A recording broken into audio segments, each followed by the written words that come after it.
Good morning, ladies and gentlemen, boys and girls. It is Mikey from the County Road Bobblers here, and I'm bringing you a very special, drumroll, first ever match preview from Bobblers TV. Now, I've got my bobble hat on, can't find my Everton one, so I've compensated with the scarf. So apologies, Blue. I know it has got a little bit of red on it, but please forgive me. I can't dig it out, but I promise next time I'll have one. So I'm going to talk a little bit now about how I feel that the Ancelotti era has got to a start, and then I'll touch briefly, on the game and the team, etc. So, first two games, Burnley at home. A great goal from DCL, lovely little diving header, becoming a bit of a bagsman at the moment, isn't he? It was a good win. You get as many points for a 1-0 win as you do for a 7-0 win. So, very good first game for Ancelotti.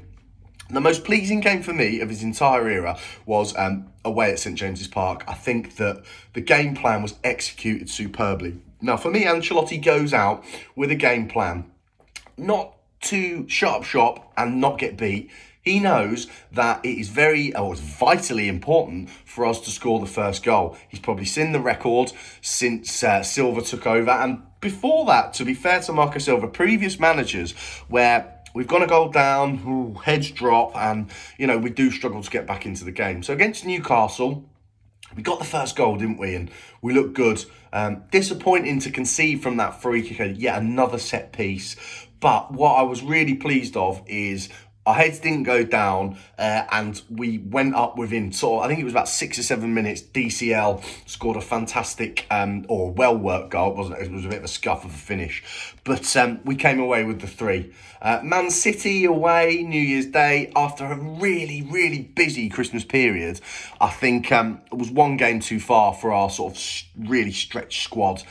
So, you can almost say Man City away, it's no disgrace to lose there, is it? And then we played Liverpool, didn't we, in the Cup, which was a shambles from start to finish. But the only positive I will take out of that is the fact that Ancelotti will have learnt a lot from his players and his squad that day. He will know now where he needs to improve, who's not good enough, whose attitude's bad.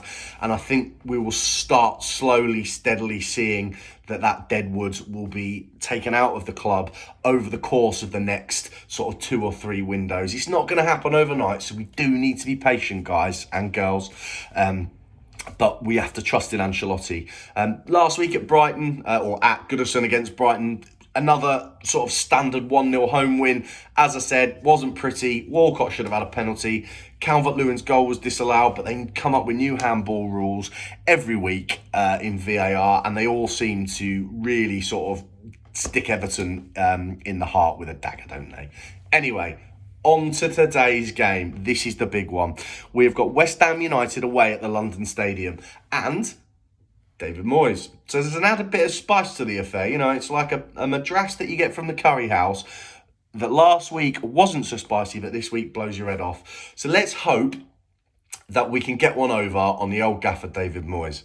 I'm under no illusion that he is going to keep things very, very tight. He likes to pat that midfield, doesn't he? Defends very well. They're always hard to break down, Moyes teams, where we have struggled in the past, haven't we, really? When you think about it, that teams that have come to Goodison and sat back, I can think of a few examples. Things like Huddersfield at home last year, we drew 1-1, I think, didn't we? They just sat back for the whole game and wasted time. There's been a number of occasions where teams have done that. Sheffield United at home this year, we battered them for the majority of the game, but they got those 2 goals, and it killed us off. So I would fully expect Moyes' team to be compact, to be tight, to play neat and tidy football at times. But I think when they need to, they'll get rid of the ball. They won't mess about in dangerous areas. So we will have to be on our game today. With regards to the West Ham side, I know that I think Antonio, Wiltshire and Fabianski are all out. I think there might be a couple more, but off the top of my head, I can't think of them, so apologies for that. But they'll be a bit thin on the ground with regards to sort of what you would say would be guaranteed first-team starters.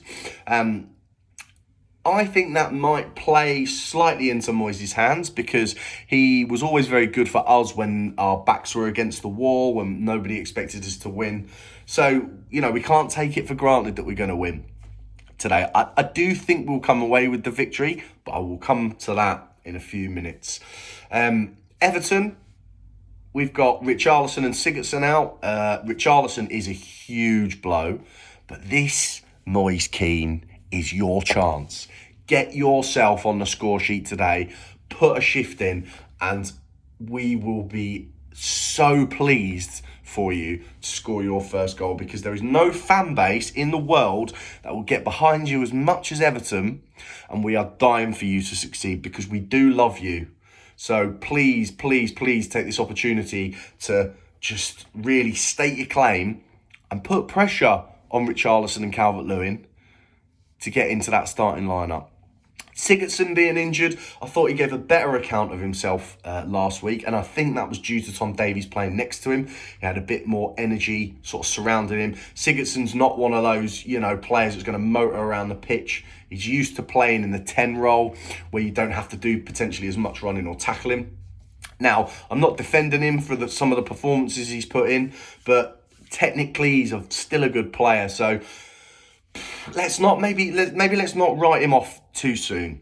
So they're the two injuries. I know Mina's fit, which is great news because he's been our best defender this season, with Mason Holgate coming in the sort of last two to 3 months, who's been a revelation. I think he's done really well.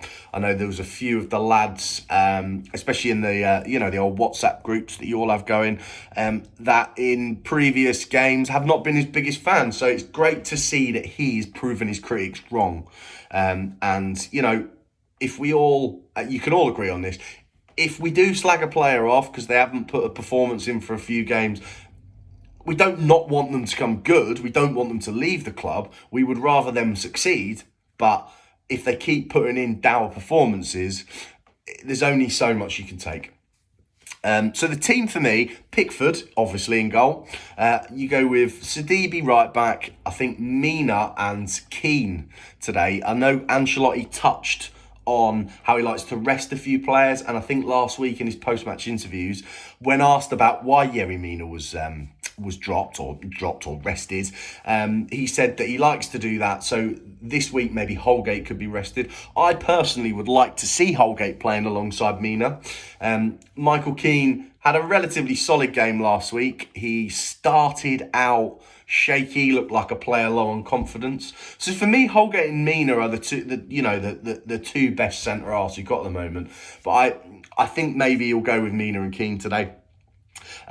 Luca Digne at left back, not had the best season today, has he? But I think there was a few off-field issues going on. I think that came to light last week. So I'd go with him. I think Leighton Baines has been fantastic when he's been called upon, and I think Ancelotti will still call upon him at times during the season, or the rest of the season certainly. But today you want to play your strongest team, and for me, Luca Digne is a younger version of Leighton Baines. So if they both play into 100% maximum, Luca Digne now, because of Leighton Baines' age, is probably the better player. On the left, Bernard, which is a good little link-up play with Dean and Bernard. They both seem to be more on top of the game when they're both playing together, which is fantastic. The midfield too, Tom Davies, for his tackling and running ability. People do give him a hard time, but I think that he adds so much to the team at the moment, especially when we are on our knees in the central midfield position. He is definitely someone that you will need in the team when your backs are against the wall a bit. He's going to give 100%. He's a true blue. We can't get on his back every time he makes a mistake. He's still relatively young in footballing terms, and there is a good player in there.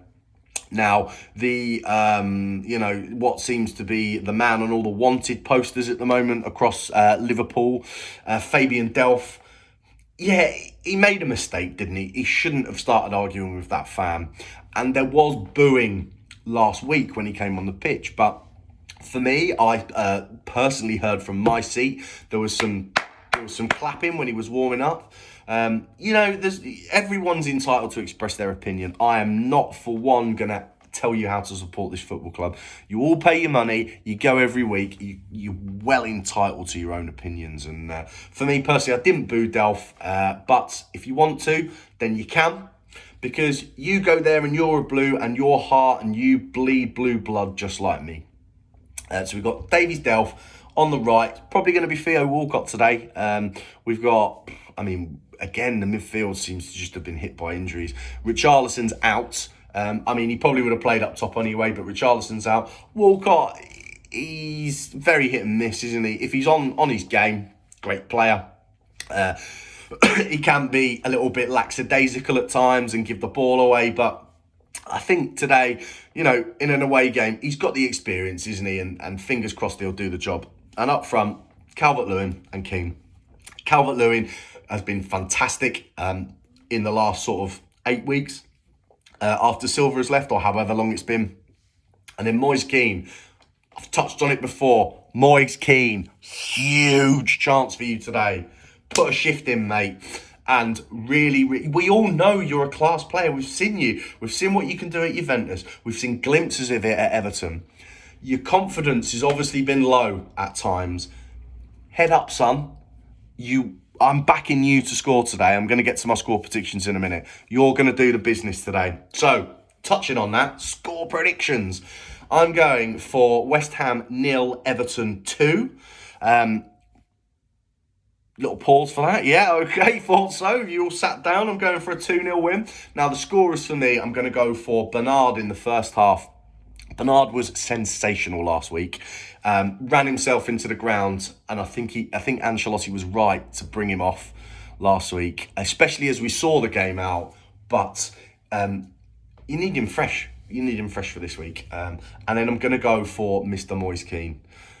I really do. I think this is it. He's going to have a big boost, knowing that he's going to... Well, I think he's going to start. I'd be surprised not to see him start. So I'd like a Bernard goal in the 25th to the 30th minute, soak up a bit of pressure for West Ham, and then Moise Keane sort of bagging one late on in the game just to really get their heads to drop. One more thing I want to touch on before I go. I'd like to see Anthony Gordon come on at some point today. He looked very lively against Leicester when he came on in the Cup. Marcel Brands in the AGM was saying that he was really knocking on the door of the first team. And I think that he needs to be given a chance now. Ancelotti, throughout his career, has managed some world-class players, but he's always had time for youngsters. So let's hope that Gordon gets a few minutes today, or certainly, even if not today, I think throughout the coming games, he really needs to be given some game time, because I think we've got a real gem of a player there. And that's it, really. It's been a pleasure to be on the first ever Bobbler TV match preview. And I hope that you all enjoy the game if you're making your way down there, or if you're watching it at home. Let's hope we come away with the 3 points. Up the Toffees!